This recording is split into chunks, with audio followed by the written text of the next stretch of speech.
All right, so I was recording. What up, editor, coming from San Antonio, Texas. Editor, yep. I just got it. Thank you. Joel Cole chiming in from Santa Monica, California. Boba Fresh coming in from San Francisco. Rob Lucy, Southern Oregon. So topic today was going to be Marvel versus DC. What do you prefer and why? I had to find a way to approach it, so I went for the movies, and that's going to be live and animated. So I actually chose both. I'm sorry, I can't pick one or the other. I grew up on both. I know you're going to hate it. It's the middle of the road bullshit, but let me explain.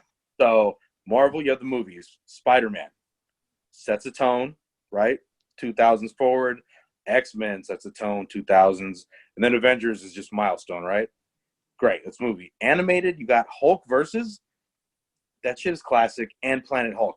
Granted, those were about 10 years ago at this point, but they're still pretty solid things. I can't hate any of that. There's a lot of stuff, of course, we could talk about in between, but I'm just going for the positive. So DC now, you have the movies. Whew. We'll just take a breath, but if you go like to the older movies, the original Superman, Christopher Reeves, and Batman, original Batman, kind of set the tone. Before 2000 came, before Spider-Man did anything, DC was kind of setting the tone with Superman and with Batman and a lot of, crazy things, and Punisher. What was that? So then if you go DC, movies now, you do have Wonder Woman and Aquaman that are promising. It could be better, although I do hear there's going to be a soft reboot now with Pattinson and all that. And then DC animated, I mean, come on. You got Crisis on Two Earths, Flashpoint Paradox, Under the Red Hood, maybe 3 of the best movies ever animated. Then you got Doom and Public Enemies, anything with Damian Wayne, Batman. It's all good. I can't hate any of it. So, Bobby, Marvel, DC, what you got? But wait a second, though. Before you just go off on just puking Wikipedia on us, you didn't choose one. Marvel versus DC. I said I wasn't going to choose one, and that's when Rob gave me the thumbs down. Okay. I don't accept that. That is a cop-out. I feel like there's a beautiful union on my shirt, and I'm bringing a beautiful union between Marvel and DC. Just so all the viewers know, it was Ed's decision to choose this topic just to fall in the middle of the road. True. Very true. All right, so check it out. It's so nuanced, and it's also so just ingrained in when we grew up. So as a kid, earliest, DC, without a doubt. Superman, the iconic superhero. Batman, the iconic dark superhero. And then as I got older, started getting into Wolverine, Spider-Man, Fantastic Four. And it's like those characters had flaws that were a little more relatable, whereas DC I saw as like a pantheon. It's kind of like Zeus and, Hermes and Apollo and all that stuff. They were more like gods, whereas the Marvel heroes were more relatable, like Peter Parker, Frank Castle, Logan, maybe not so much because he's mysterious. But it's like, so they had different phases in my life where I appreciated those characters more.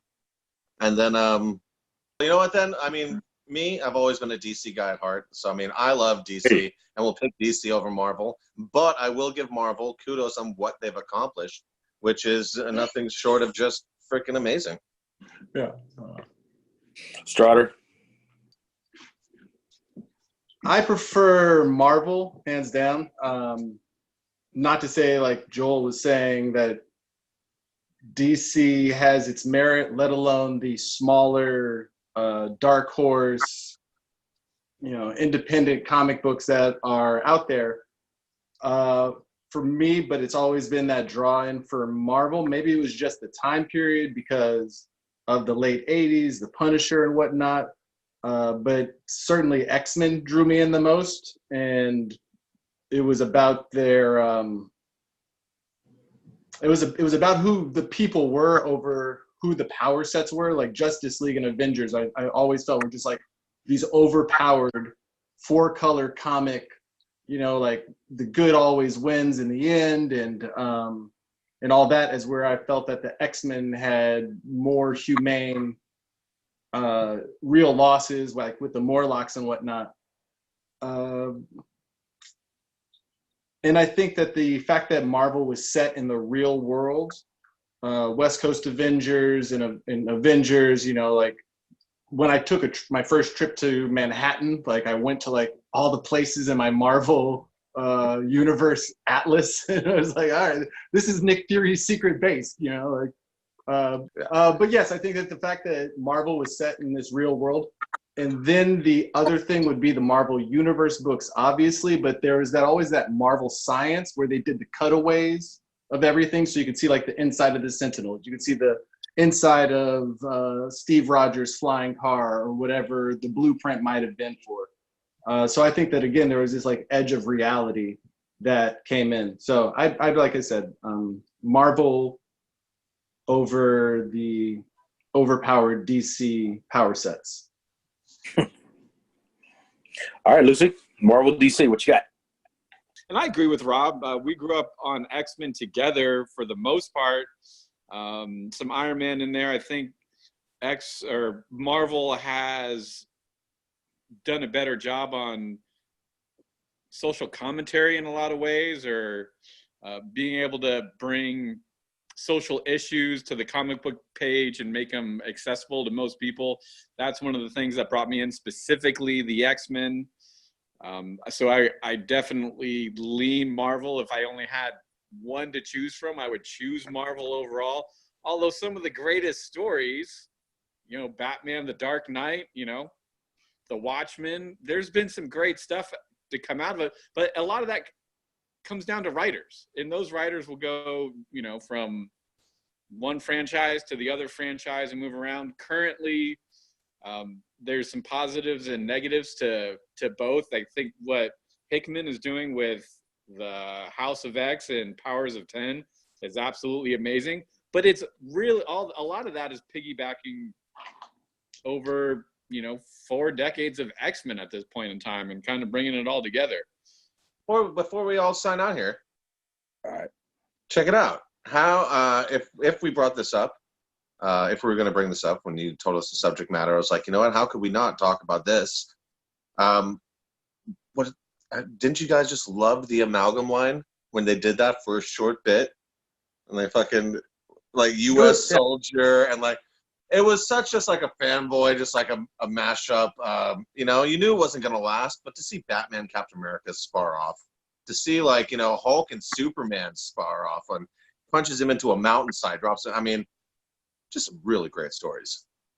Yeah, no, I agree. I really enjoyed it. It was fun, and I think that it was a great way to just kind of recapture some of that 4-color comic, that all of the seriousness that came across both franchises and both title lines, where everything had to be dark, everything was death, everything was something hard-edged or extreme.